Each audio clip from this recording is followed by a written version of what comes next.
Okay, today we're asking the question, how do you make a career in Hollywood? How do you make it so that that's your long-term career?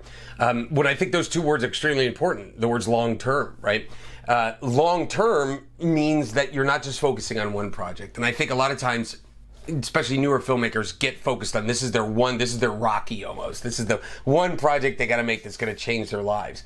And the people that I've seen go from relative obscurity to success have not thought that. They've thought, this is the thing that got me to the next thing.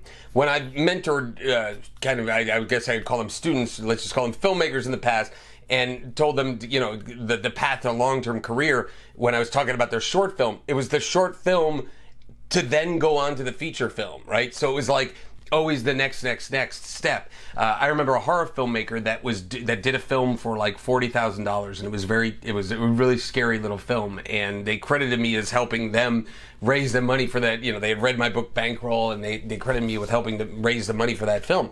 But he was really smart. Now he's directing monster studio films. After that film, he had his idea for his $1 million feature.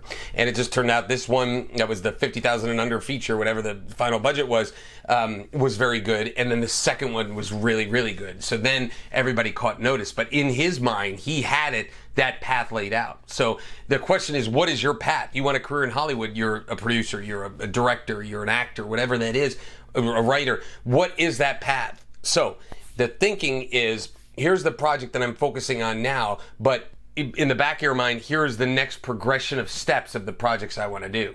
I had a successful actress friend told me that she looked at acting as freshman, sophomore, junior, senior. Like, he was a freshman and she got to learn this stuff and do a couple roles there. Sophomore, she wanted a little bit more, and then junior, she was this and that, and then by senior, she wanted to be doing A-list projects. And so that was her progression in her mind. But you see, what I'm getting at is the people that I know to be successful had the whole path laid out. They weren't just like, let's just get this one done and it's going to change everything, and just kind of hoping for that movie or whatever, short or something like that to just explode.